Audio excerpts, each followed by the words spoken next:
Warning, this episode contains discussions about mental health. Do not use anything from this video to diagnose yourself. Seek professional advice if anything in this video triggers you. King Saul and David. The story. After officially rejecting Saul as king, God sent Samuel to the city of Bethlehem in Judah's territory to anoint Israel's new king, the youngest son of Jesse the Bethlehemite, David, although Samuel didn't know which son God selected at this time. After offering sacrifices to God with Jesse and his sons, Samuel began the selection process, eyeing Jesse's oldest, Eliab, as he was the tallest, strongest, and most attractive. Yet God dismissed him because his appearance was good, but his heart wasn't after God. Jesse's other 5 sons passed by Samuel, from oldest to youngest, but God chose none of them. Samuel asked Jesse if he had any other sons, and Jesse revealed he did, the youngest David. Samuel, Jesse, and David's 5 older brothers waited for him to return home. David arrived and found Samuel and his family standing awaiting his return. God confirmed he was the one, and Samuel anointed David with oil before his family. At this time God's spirit left Saul and sent an evil one in his place. This spirit terrorized Saul to the point his servants saw something was wrong. So they advised Saul to hire a harp player to soothe him, which he agreed. His servants returned with David, curing Saul's problem whenever it occurred, gaining David favor with the acting king. David gained more favor with Saul and God after he killed and beheaded the giant Goliath, who challenged Saul and Israel to battle him, with the losers serving the winners. David's victory allowed the Israelites to eliminate their Philistine foes. David had earned enough favor with Saul that he was commissioned as Israel's commander. However, after hearing a woman sing that Saul had killed thousands and David his 10,000s, implying to Saul that David was a greater warrior than him. Because of this, Saul grew jealous of David and attempted to kill him twice by throwing a spear at him. This behavior continued and increased in intensity to the point where Saul's son and David's friend Jonathan successfully pleaded with his father, for the time being, to stop, and his daughter and David's wife Michal to help David escape from Saul through a window, after disguising an idol of Saul's to resemble David and placed it in his bed. David convinced himself Saul would kill him at any cost, yet to be sure this wasn't just all in his mind. David and Jonathan constructed a plan, with Jonathan finding out his father Saul's intentions at the royal feast, after pretending David was home in Bethlehem. If he reacted poorly, Jonathan would shoot an arrow out the window and David would flee as far as he could. Saul reacted poorly and David fled. David travelled to Nob, where he speaks with Elimelech the priest about acquiring supplies for his trip. However, Elimelech has nothing except holy bread, reserved for the priests only. David manages to convince Elimelech to give him the bread and also Goliath's sword after David asked for a weapon. David then journeyed to Gath in the land of the Philistines, yet fearing recognition from their king, Achish, as he might inform Saul of his presence, because he overheard the people echoing his and Saul's accomplishments in battle, distracting the residents by acting insane, scribbling on the doors and drooling from his mouth. David's plan worked and everyone left him alone. He then fled to the cave of Adullam. David was joined in the cave by a small army of 400 distressed, indebted and disconnected men from Israel, who too were concerned about Saul's mental deterioration. Afterward, David and the men went to Mizpah of Moab. The men stayed with the king and David in a stronghold until the prophet Gad commanded David to leave for Judah. He did, and the group headed for the forest of Hereth. At this point, Saul discovered David's path and slaughtered all of Moab's priests, including Amalek. However, one priest, Abiathar, escaped and found David and his troops, informing them of Saul's actions. While in Judah, God commanded David to help the city of Gilah, located in South Judah, because they were under attack from the Philistines. David was hesitant since he was concerned that inhabitants would hand him over to Saul, which God confirmed they would. Despite this, David still complied, with now 600 men. They defended Gilah, but fled before the people betrayed David, hiding in the hill country in the wilderness of Ziph. Saul became aware of David's location after speaking with the Ziphonites in Geba, which led Saul and his forces to almost capture David, but just missed him. After hiding in Horesh, the wilderness of Mon, and the strongholds of Empty, David and his men took refuge in a cave at the Rock of the Wild Goats. Saul with 3,000 men followed them, and Saul entered the cave, not to find David but to relieve himself.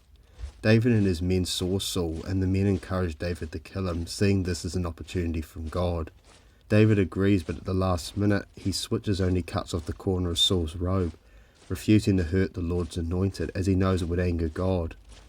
Saul immediately flees, and David follows, shouting to Saul from the mouth of the cave, presenting the piece of his robe and promising not to hurt Saul. Saul thanks David and praises him for his faith and loyalty to God. This positive relationship between the two didn't last, as Saul pursued David again.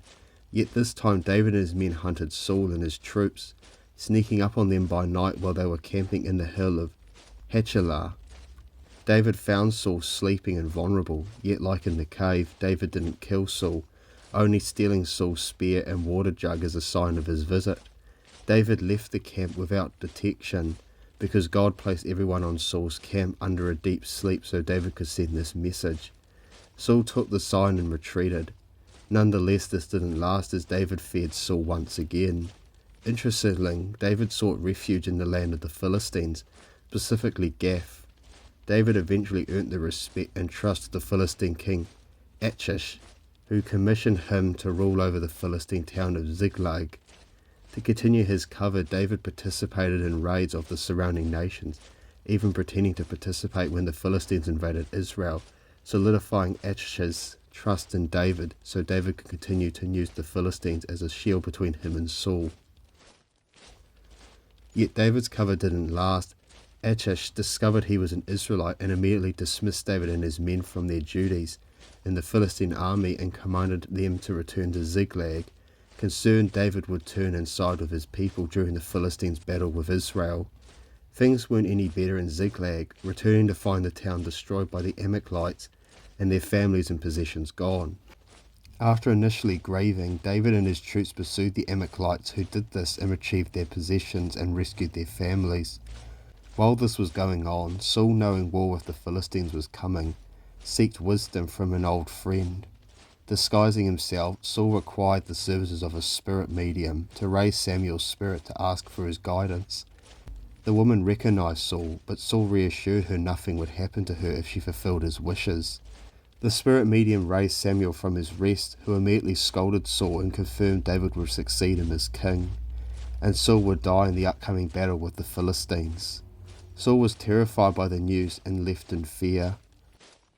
The war between the Israelites and the Philistines began. The Israelites lost to their enemies and lay slain on Mount Gilboa.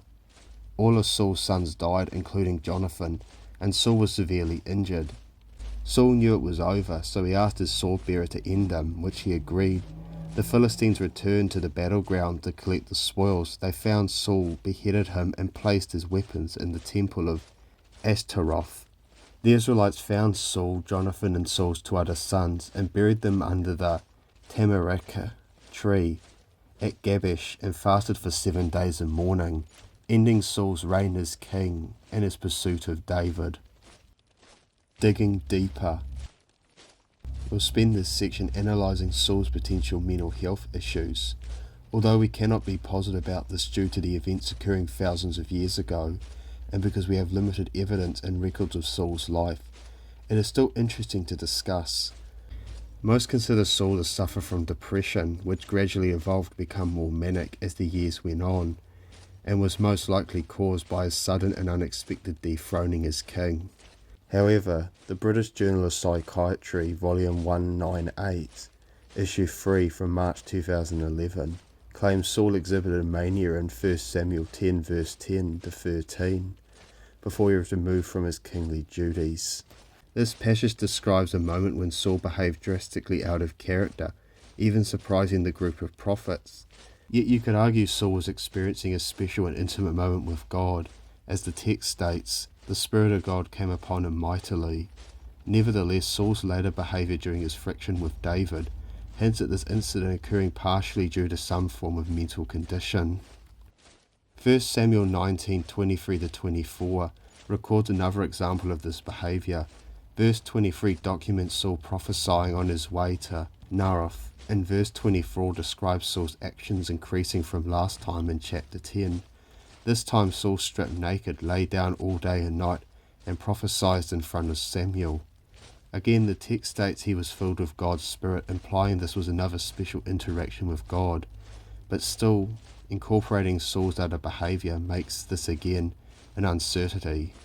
The British journal of Psychiatry ends its piece by stating Saul potentially suffered from epidemic hysteria during these two moments, from paranoia at the end of his life, and finally concluding Saul might suffer from the more serious condition, bipolar affective disorder, instead of the lesser depression. Marta-Jin Hissaman, writing for the Journal of Epidemiology and Community Health in 2007, states that Saul's possible mental health problems are connected to the stress of his job as king. He begins by using Saul's first encounter with the Philistines in 1 Samuel 13, where Saul had 3,000 men and his enemies had over 30,000 men, suggesting Saul was stressed because his forces were greatly outnumbered. Next is Saul waiting 7 days for Samuel to offer the victory sacrifice after the battle, suggesting Saul was worried because he had to keep the battle-worn soldiers calm and relaxed, which he couldn't after the 7 days and Samuel didn't arrive.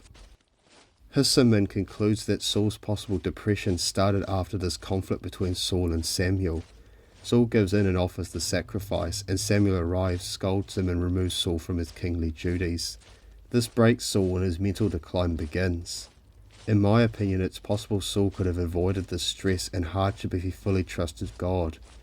In the first event used, the different-sized armies, God tested Saul's loyalty as he had to trust God would protect them and not let them fall into the Philistines' hands. God also tested Saul in the second event, Samuel's failure to show up after the promised time. Again, God wanted to see Saul's loyalty. He wanted Samuel to run late to see if Saul would remain faithful, which he didn't. In conclusion, it's impossible to tell if Saul suffered from any true serious mental conditions. It's clear Saul was suffering from something during his pursuit of David, and likely had depression after losing the kingship.